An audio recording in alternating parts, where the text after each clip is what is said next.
public defender is an attorney employed by the community and responsible for giving legal aid without cost to any person who seeks it and is financially unable to employ private counsel. It is his duty to defend those accused of crime until the issue is decided in a court of law. The first public defender's office in the United States was opened in January 1913. Over the years, other offices were opened. And today, that handful has grown to a network of lawyers cooperating to protect the rights of our clients. Last year, almost 2 million people were arrested in the United States. This is the case history of one of those people, taken from the files of a public defender in Illinois.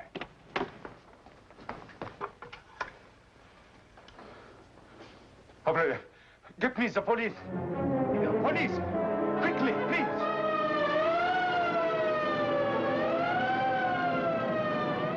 The diamond ring, and earrings, and the pen, so big. 5 diamonds. Oh, there she is. That's the girl. She stole honest jewelry. Arrest her. No! No! My daughter. She wouldn't steal anything. Bertha Polaski, age 18, birthplace Warsaw, Poland. Charged grand theft property. My office was assigned to defend Bertha Polaski. My first stop, as usual, was police headquarters. Hiya, Marty. I'd like you to run a check for me. See the chief. Well, the name is Bertha Polaski. I'd like to find out... Well, at least I ain't out arresting innocent people. What's going on, Marty? They shut off your water. Who shut off my water? Know what I'd do if I was you? See the chief. Yeah, thanks. Hello, Chief. Glad you had a safe trip back from Chicago. We can't spare any fearless champions of the innocent. You read my Chicago speech, huh? I sure did. Had his at Gettysburg beat all hollow. All I stated were the facts based on the records of my office. 8 out of 100 of our clients who go to trial are found not guilty. We're pretty stupid. I didn't say that. But you're human. You make mistakes. Can I look at some records? You've got some records at your office. You boasted about them in Chicago. But, Chief... You don't seem to understand, Matthews. We're working different sides of the street. We arrest them, you defend them. We've been friends for almost 10 years. I don't think you want to see an innocent person go to jail any more than I do. Oh, but you're wrong. I love to send innocent people to jail. Read your Chicago speech. Send the next visitor in. Mr. Matthews is leaving.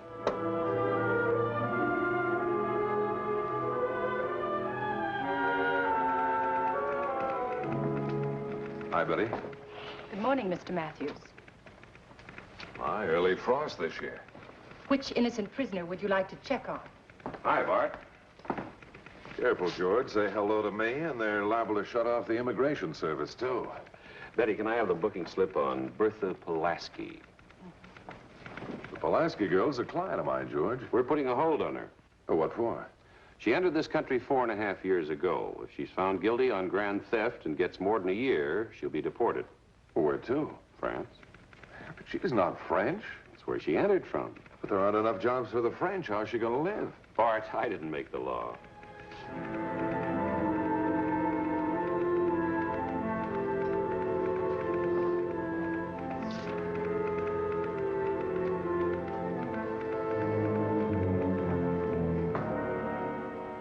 Mr. Matthews, the man who was here, he was from immigration. Yes, I know.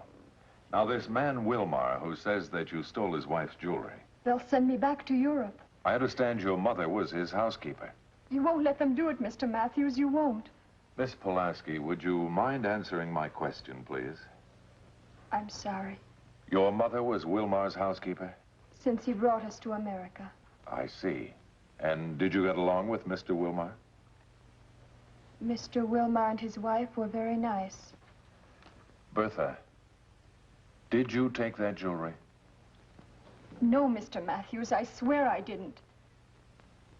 You don't believe me? Well, it is rather hard to believe. A man brings you to this country, treats you well for 5 years, and then suddenly, according to you, lies and has you arrested. Doesn't make sense. Bertha, are you holding something back?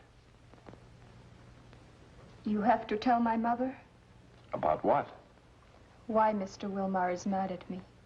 I'll try not to.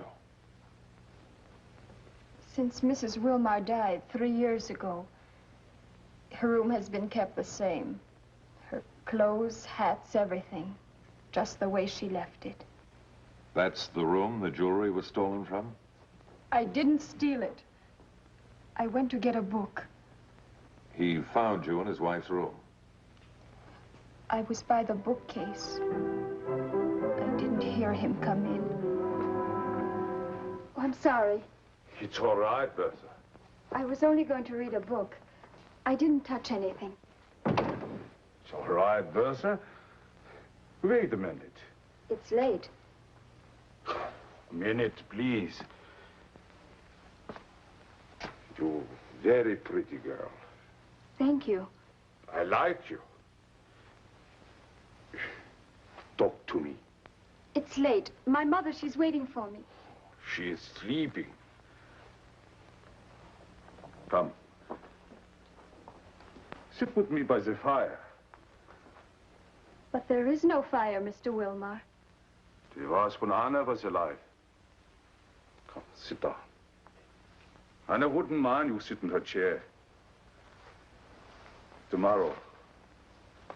You know what tomorrow is? No. Anniversary. We've been married 24 years. Anna's jewelry. I get it from the deposit box. We have the party, huh? Just you and me, Bertha. You wear the jewelry instead of Anna. All right?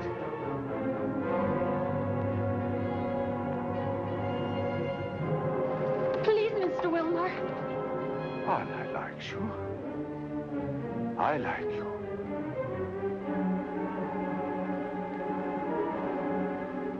Please, Mr. Wilmar. Come, the anniversary kiss.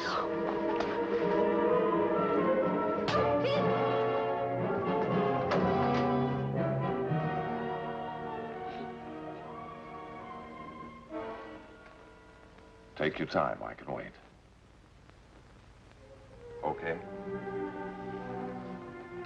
Why didn't you use that rear door? It was locked. It's always locked. Even my mother doesn't have a key.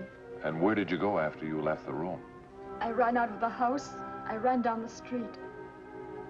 There's a bench on the corner. I sat down. I was crying. And then what? I went home. Mr. Wilmar was there. There was a man with him. He said, that's the girl. He said I took his wife's jewelry. The man arrested me. Why didn't you tell your story to the police? I was afraid. Afraid they would tell my mother. Well, I don't understand. During the war, my mother and I first lived in Poland, then Czechoslovakia, then Italy, then France. Once a German soldier tried to touch me. My mother got a knife. She would kill Mr. Wilmar, too. Mr. Matthews, because I would not kiss him, Mr. Wilmar, can he send me back to Europe? Where can I find this Mr. Wilmar? Maybe home, in that dead woman's room. This is Anna's room. The jewelry was here. I understand you brought the Polaskis to the United States. I went and signed the paper. What kind of paper? It says Hans Wilmar would bring this woman to America. I said I would see the government did not have to give her charity to live. I see.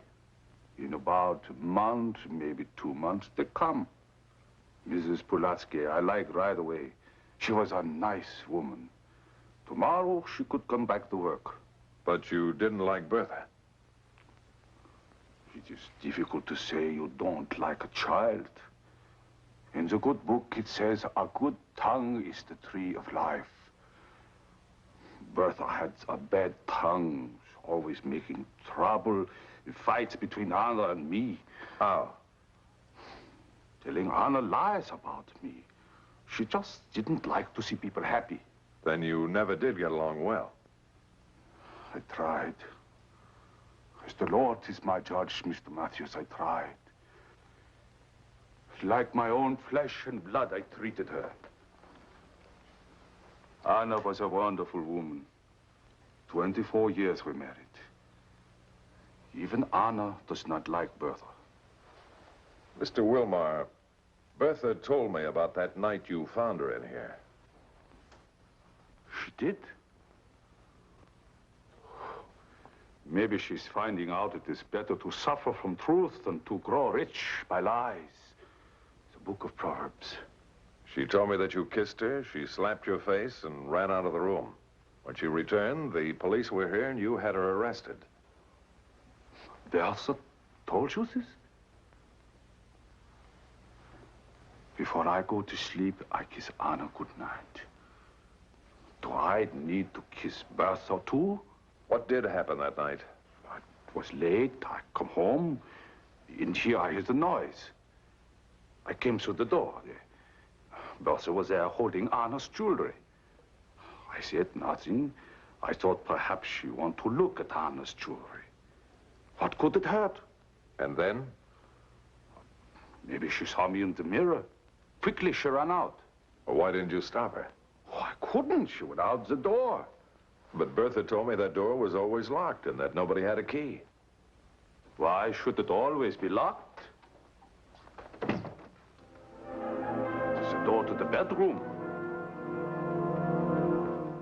Bertha Polaski facing deportation was a human interest story, and the local papers made the most of it. Naturally, they were sympathetic. So, a few mornings later, when I returned to the city jail... What can't I do for you today, Mr. Matthews? I'd like to see the crime report on Bertha Polaski. Just a minute. Chief, it's your friend, Mr. Matthews. He wants to see the crime report on Polaski. Right. He says it's okay. Thanks. Because you're entitled to it. Here, I guess you can find it yourself. Thanks. Oh, he's coming right out. Thanks again.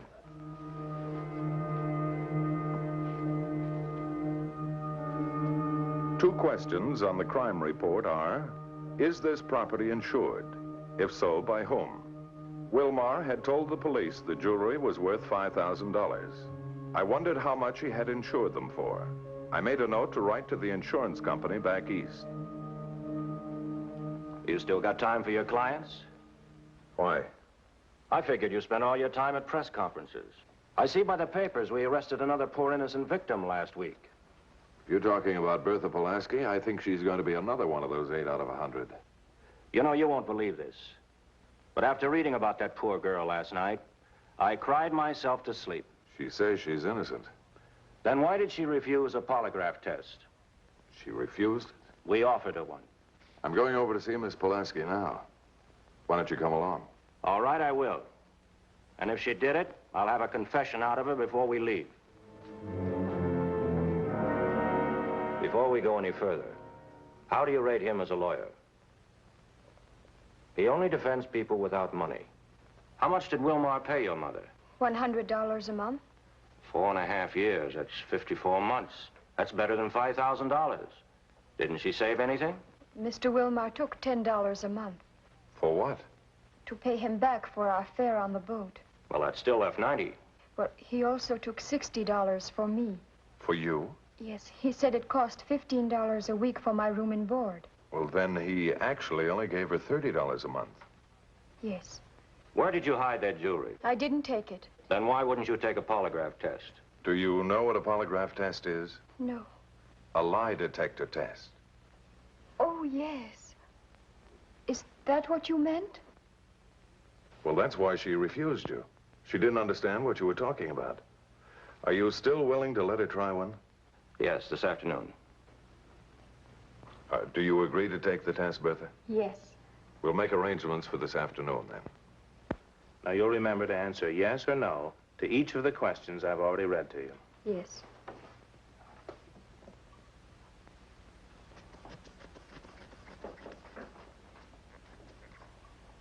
Ready? Remember, yes or no? Were you born in Warsaw, Poland? Yes. Are you 18 years old? Yes. Did you steal the jewelry? No. Is your mother in America? Yes. Do you know who stole the jewelry? No. Did you eat breakfast this morning? Yes. Have you told me the truth? Yes. Did you come here from France? Yes. Were you born in Poland? Yes. Did you steal the jewelry? Yes. I mean, no. Are you 18 years old? Yes. This tape on the polygraph machine is recording the inner feelings of the subject. Each question is answered. Is your mother in America? Yes. Did you steal the jewelry? You've asked me 10 times already. Yes or no, please? No, no, no. I think that'll be enough. You can come in now. What did you find? Now, these are the critical questions. About the jewelry? Yes. She denied stealing it, and even later on when she got flustered. The graph kept a level pattern. Then she's telling the truth. No doubt about it. You see, Mr. Matthews? I told you, I told you. Now can I go? I can't release you, but this might help you. Will you tell my mother? About this, yes. Where is she working now? Oh, she has a good job now. Much better than a housekeeper. She went to work as a waitress and they made her manager over the whole place. It's a big restaurant called the Blue Tiger on First Avenue. It wasn't exactly the type of place Bertha had described, but her mother was important. She ran the donut machine. I have some good news for you.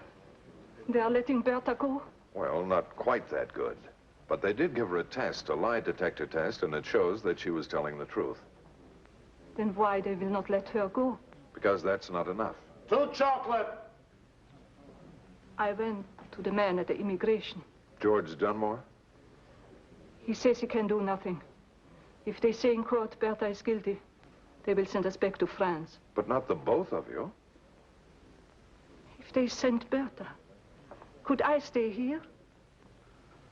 For what?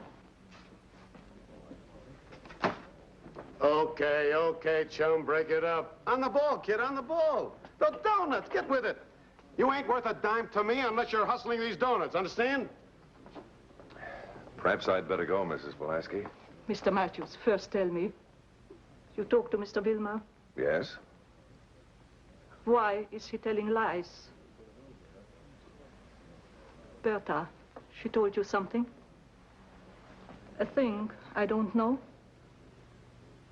That old man, he tried to touch her? I think I'll be going, Mrs. Polaski. Tell me. Oh, I can't, Mrs. Polaski.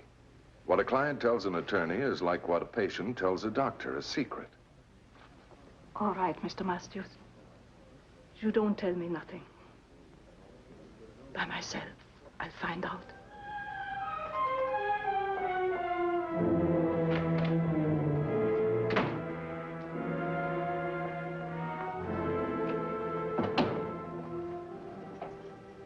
Mrs. Polaski.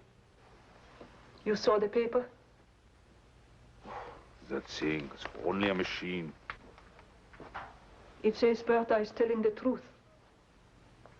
In court, who will they believe? Me or the machine? Mr. Wilmer, in my life I never begged. But for a child, for Bertha, I am asking. She's a young girl. Her whole life in front of her. Let her grow up here, where she's not afraid tomorrow to be running again.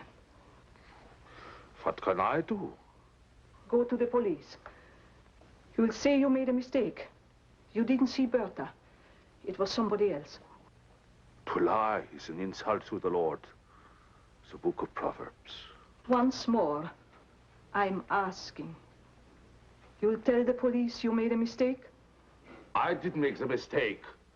Now go out.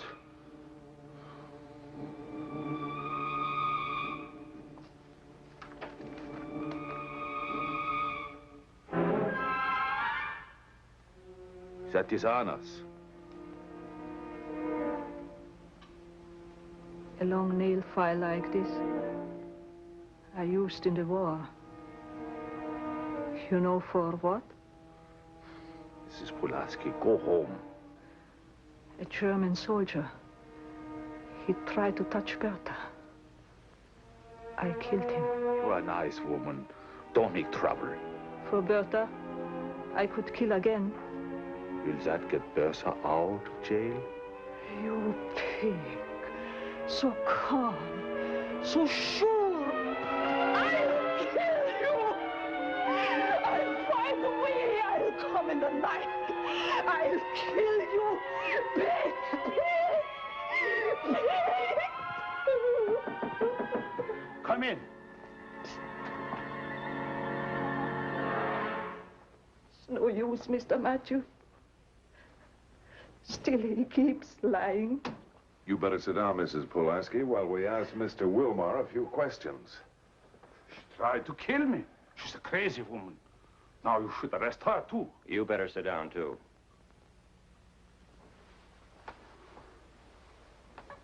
Mr. Wilmar, you never throw money away, do you?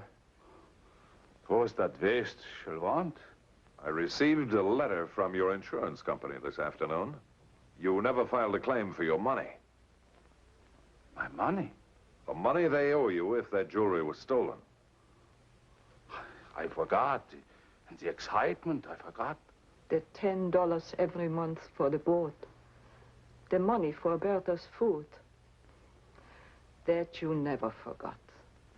The records at your bank show you opened your deposit box March 11th. The day before the anniversary. I told you. You opened it the day after your anniversary, too. Why? Is it there now? Is that where you hid the jewelry? It is honest jewelry. We can get a court order to open that box. Want to make us do that? Shall we get that court order, or do you want to tell us the whole story?